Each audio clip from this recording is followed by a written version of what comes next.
Well, good evening, and tonight we have Rich here, and he's going to talk to us a little about what he defines as his happiness, or what he does to make himself happy. So, Rich, what is happiness? Puppies.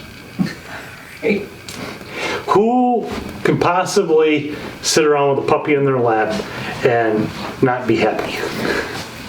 To me, that's one of the biggest things. I'm a big animal lover to begin with. And here's Mickey. I'm cute. Good boy. I'm a big animal lover to begin with, but particularly with dogs. I don't know if it's my demeanor, I don't know if it's my personality, or the bacon that I keep in my pockets. Here, you want some? But I get along great with dogs, and some people call me a dog whisperer. Although I think that title's technically already taken.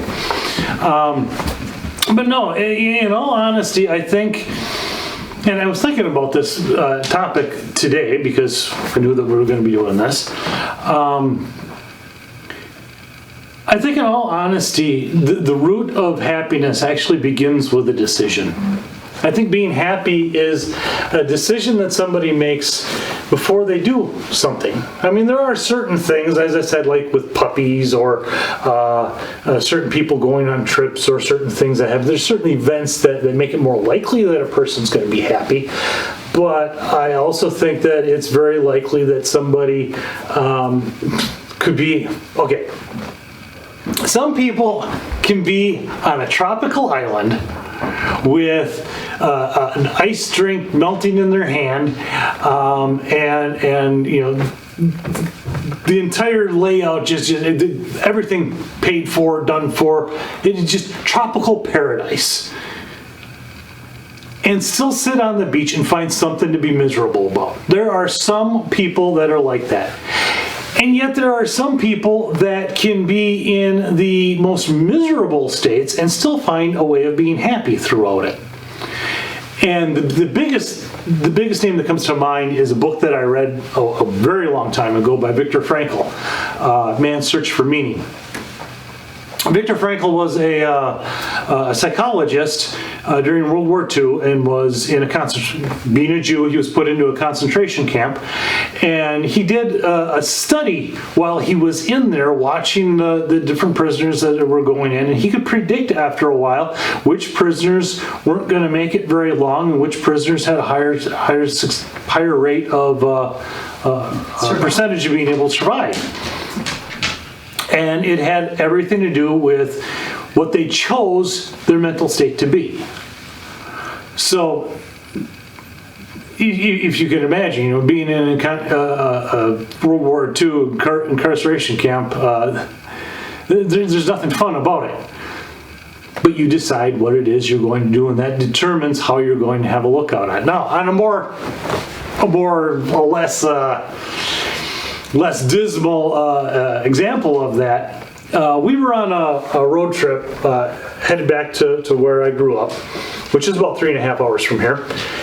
And we had my son and his girlfriend with us, and we blew a head gasket on the way up there. We didn't know we blew a head gasket. We just know things were not going right. We were leaking antifreeze all over the place. And you would think that would just ruin the entire trip and make the whole thing miserable. And it started that way for a little while.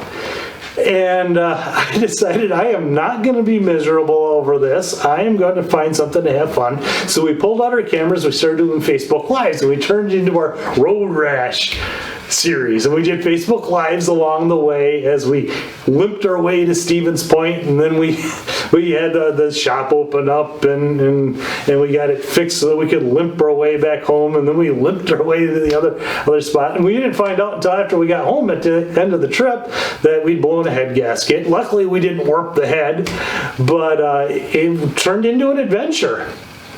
And that's another thing that makes me happy, is going on adventures. That's terrific. That is. Thank you for sharing. Anything else you want to talk about in your happiness? Well, as I was saying about travel, you know, again, some people can travel, and have you ever had a miserable traveling companion? Especially if you're going on a road trip and it just tears the whole atmosphere of the entire thing down. I'm the type of guy, it's not such a big problem anymore, but I get lost easy. I got a terrible sense of direction. GPSs have done a lot for solving that issue, but getting lost isn't necessarily a problem. Getting lost is a whole other adventure. It is. Sometimes we'll even be traveling, and I'll just get bored of the highway, and I'll say, let's get off the highway and go do something. And we've done a lot of those. We were in the Smoky Mountains one time, and Smoky Mountains are supposed to be gorgeous, beautiful, and there's some really gorgeous things that you can see along the highway, but we've traveled them a couple of times already, and it's the same thing. And I was like, all right, we're going to take the long way. And we got up into this town, and we're on a city road looking up at somebody's door on one side of the road, looking down through somebody's chimney on the other side. And I'm thinking to myself, you people know it snows here, right? No, that ain't for me. But we went through there. We found somebody was having a garage sale. Barbara bought something there, and it was a little knick-knack just to remind us of that little off-road adventure. We did another one time. We were headed to Salt Lake City. We're headed to Salt Lake City, and we did the Valley of, what is it called? Not the Valley of Fire. Death Valley? No. Flaming Gorge. Flaming Gorge goes, Barbara, where is that? It starts in Wyoming. It goes from Wyoming down into Salt Lake City, or down into Utah. Most of it's in Utah, but part of it's up in Wyoming. And you go in, and we're headed down there, and I'm like, okay, we're on the highway. I want to see something different, okay? So I was like, well, okay, looking at the road. Okay, there's this road, Fire Road 14. Okay, let's take that. Fire Road 14 does not mean the same thing in Wisconsin as it does in Utah. Let me start by saying that. Okay, we got onto there, and it was okay for a little while, and all of a sudden, we started getting water ruts going through the road, and I'm like, we're straddling these things, because the car would literally fall into the whole thing if you hit into one of these holes. And we go all the way through, it starts getting really bad. We're thinking about turning around and going back onto the highway in order to get where we want to go. And I decided to push through because he couldn't turn around anyway. So we pushed through all the way. We get to the end, and there's this cattle grate. And on the other side of the cattle grate is a 6-foot drop, and somebody's got stones piled up alongside of it, where they take their 4x4s going across. We are not in 4x4s. We are in cars, and my son had his van.